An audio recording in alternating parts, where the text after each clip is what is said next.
Hello, third graders. I hope you're having a fantastic day. We have been learning in Domain 6 about the Viking Age, the time of the Vikings. And this is Lesson 3, Viking Life. Some words you'll hear throughout the read aloud. Earthen means made of clay, dirt, or mud. Imposing means impressive, grand, magnificent. The imposing Empire State Building was so tall that we could not take our eyes off of it. Planks are thick wooden boards or strips. Ruckus is a wild, loud, and disorderly ruckus. The dog's ruckus barking kept half of the neighborhood awake during the night.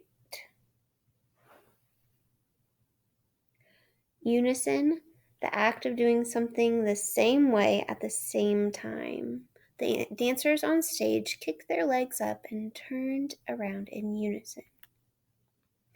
So where are we? In the previous story, Home of the Vikings, we introduced the character Bjorn, a young Norse boy.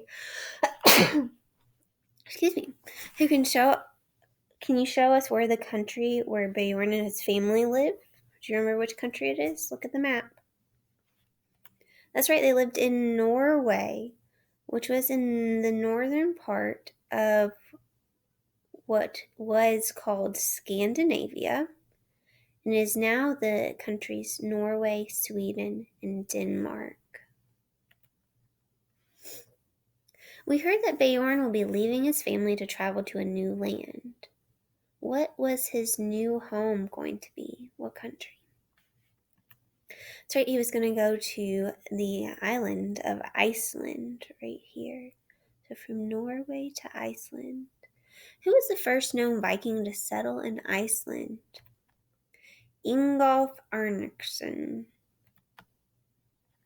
Besides Bjorn, what other characters did you hear about in the previous story?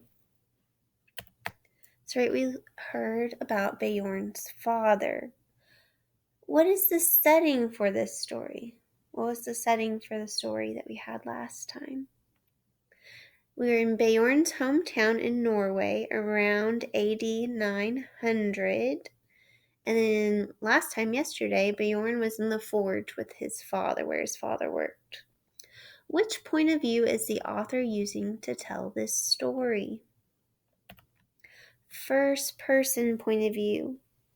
So point of view is a literary tool or a way the author tells a story. So if you remember, we know it's first person because Bjorn's the one telling the story and he's a character in the story. And he uses I, me, pronouns like I and me and we and us to show you that he's taking part in the actions of the story. Although you've heard about ferocious Viking warriors who traveled and raided, most men of the Viking Age were farmers and fishermen. Some had livestock, useful animals that are raised to be eaten or help with farm work. What kind of livestock do you think the people of the Viking Age cared for? What type of animals would have been useful for them to own? We will hear more about their animals today. As we sat in the semi-darkness, my grandmother began to serve us the evening meal. She ladled hare stew into our bowls from the large cauldron that hung above the hearth.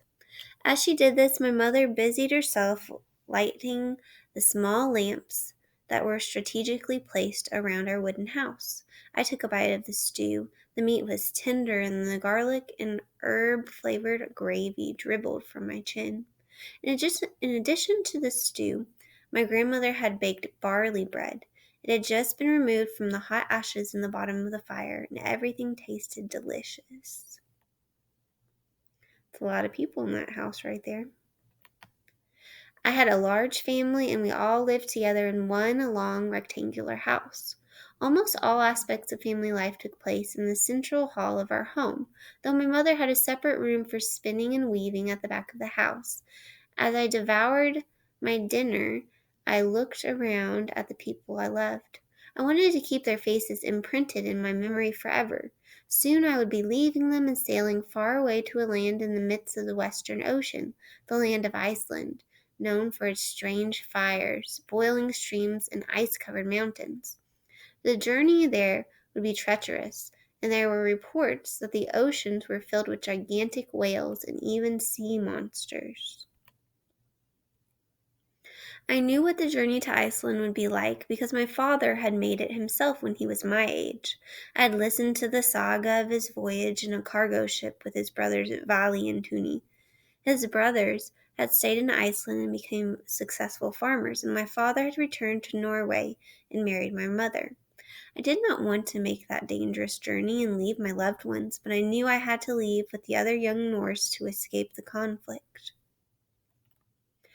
As we ate, the adults sat on the raised beds that served both as seats and as places to sleep. The children sat cross-legged on the earthen floor. My grandparents, Bjork and Afi, my younger brothers, Ernsten and Karl, and my sister, Kita, began to chat about their day. "My favorite hen did not lay any eggs today," said Kita, clearly disappointed. "Perhaps she will lay twice as many eggs tomorrow," replied Grandfather Alfie. People of the Viking Age did not have mattresses, but they might have had an animal fur they wrapped up in to sleep on those benches. It was Kita's job to tend to the chickens. All of our animals were kept in pens behind our house. Each day, Kita watered and fed the chickens and collected the eggs. Arnsten was in charge of caring for our 5 goats. He fed them and milked them, and he liked to play chase with them too. We also had 3 cows. It was Carl's job to care for them, but Mother and Kita milked them and churned the sweet-tasting milk until it turned into butter. My closest friend in the whole world, was my cousin Toli. Toli and I had had many adventures together. Thankfully, Toli would be traveling with me to Iceland. At least there was that. "Hey, Bjorn, do you want to go down to the harbor to see if the men have finished loading the longships for our journey? I'll race you," Toli exclaimed. For several seconds we stared at each other, unblinking and eyeing the doorway. There weren't any windows in our house. The small opening in the thatched roof allowed only a small amount of the smoke from the fire to escape, and hardly any light from the sun to enter. Despite the permanent smoky haze in the house, I could see that Toli was contemplating running to the doorway.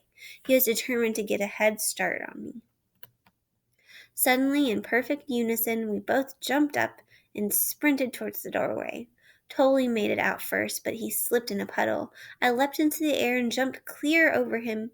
I took the lead, sprinting forward as fast as I could. Outside, the sun had set, and many stars, as well as a full moon, were already visible in the evening sky. A few of the dirt roads in our town were covered with planks of wood. This allowed wagons loaded with goods and supplies to be moved about our town more easily. However, many of the streets were simply dirt tracks, and now, because of the rain, they were a series of mud baths. So without things like electric street lights and bright car light headlights, it would be easier for them to see the stars. It wasn't long before I slipped and fell too. Immediately, Toli was upon me with a handful of mud. He threw it at me, and I responded by pushing him into a deep, muddy puddle. Before long, we were wrestling into the muddy streets. I often found myself in situations like this when Toli was with me. I sometimes thought that Toli's behavior was influenced by the trickster giant Loki, who, despite his bad behavior, had been invited to live with the Viking gods in Asgard. Do you remember what Asgard was? Yeah, it was the home of the gods. Loki was one of the mythical creatures the Viking people told stories about. And you've been reading about Loki in the Reader. The sound of our raucous laughter disturbed our neighbor, Ern the carpenter, as he and his family were preparing to go to sleep for the night. He came to his doorway and ordered us to be quiet. We immediately did what he asked and ran towards the harbor. The harbor was a magical place. Despite our fear of night spirits, we loved to go there in the evening and watch the ocean waves as they lapped back and forth against the imposing longships. Other vessels were tied up and docked there for the night, too. There were fishing boats, rowboats, and ferries used for carrying passengers across rivers and fjords. Because most people in my homeland lived on or near the coast or near a river or fjord, boats of various sizes and shapes were our main form of transportation. Because we were master shipbuilders, our ships were known far and wide for their design, speed, and ability to move easily through the water. In a matter of days, Tolly and I would be traveling on board a cargo ship called a Nor. Many of the supplies we needed for the journey had already been loaded aboard the vessel. They were stowed in the center of the ship and were covered with animal hide to protect them from the rain and the powerful waves. We would also be taking supplies of iron, tar, barley, and cloth to trade in the farmstead of Reykjavik. Once in Iceland, the cargo ship would be reloaded with much-needed food supplies, and it would return as swiftly as it could to our homeland. Bjorn, look, Tully whispered suddenly. It looks like there are some people on board that longship over there. Do you see the torchlight? I have an idea. Let's pretend that we are spies and sneak up on them, he continued, pointing at the boat. Okay, I whispered, not at all sure that it was such a good idea, but not surprised that Tully had already lost interest in our cargo ship. Follow me to the harbor, Bjorn. Stay right behind me. Okay, let's go, Tully commanded. Tully inched forward, moving silently. I followed him and moved quietly, too. I was determined to stay as close to him as possible. We both peered into the growing darkness, all the while moving closer to the flickering light on the longship. We're going to have to wait till tomorrow to see what happens on that longship. Describe Bjorn's home. What was it like? It was rectangular, it had a hearth, earthen floors, it was dark and smoky and crowded. Why did Bjorn's family raise livestock or animals? What were they for? For food. What kind of livestock did Bjorn's family keep? They had chickens, goats, and cows. What did Bjorn and the other children do to care for their livestock? They provided food and water to chickens, collected eggs, fed and milked goats and cows, churned the milk for butter. Where is Iceland located on the map?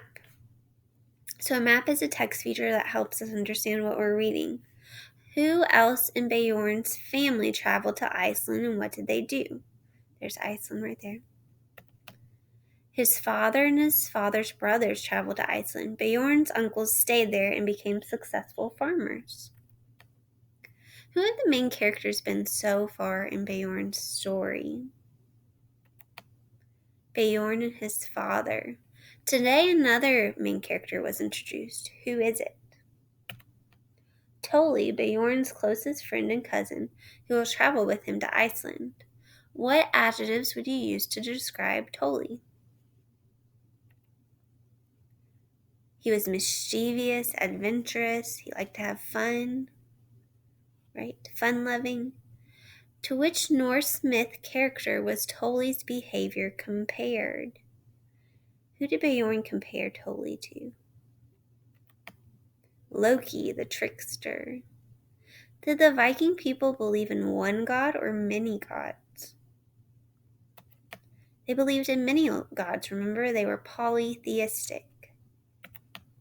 Bjorn and Tully will travel to Iceland on a cargo ship. Why is cargo being taken to Iceland and other cargo being brought back to Norway? The Viking people need supplies and goods that they cannot get or are in limited amounts in their own land, so they are trading for those goods and supplies. What parts of the read aloud might be described as ruckus, or loud and wild? Be sure to support your answer with reasons. Bjorn and Tully jump up in unison. They run outside over the planks, slip in the mud, wrestle in the street, throw mud. The other day you learned of the skilled Viking Age blacksmiths. Today you heard the people of the Viking Age were skilled at another trade. What was it? They're skilled at building ships. What types of ships did Bjorn and Tully see at the wharf? Longships, fishing, rowing, and ferry boats. Bjorn described the longships as imposing. Do you think that is an accurate description? Why or why not? When Bjorn looked at the faces of his family members, he says he wanted to keep their faces imprinted in his memory forever. This is an expression that means he wanted to remember their faces forever. What images have you wanted to imprint on your memory before? What made you want to remember these images forever? Our word for today is imposing. In the read aloud you heard, despite our fear of night spirits, we love to go there in the evening and watch the ocean waves as they lapped back and forth against the imposing longships. Say the word imposing. Imposing means impressive, grand, or magnificent. During his visit to New York City, Jack could not help but stare in awe at the imposing Statue of Liberty that stood tall in the sky. Have you ever seen something that was imposing? What was it? All right, here's another drawing you can do. Draw something that you think is imposing, grand, and magnificent. You'd look at it and go, wow. Usually something big. All right, so you're going to write a sentence about your picture, and you may share your illustration at the afternoon meet.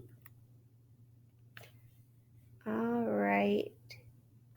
Good job, third graders. I hope you enjoyed learning more about Bjorn and the Viking people.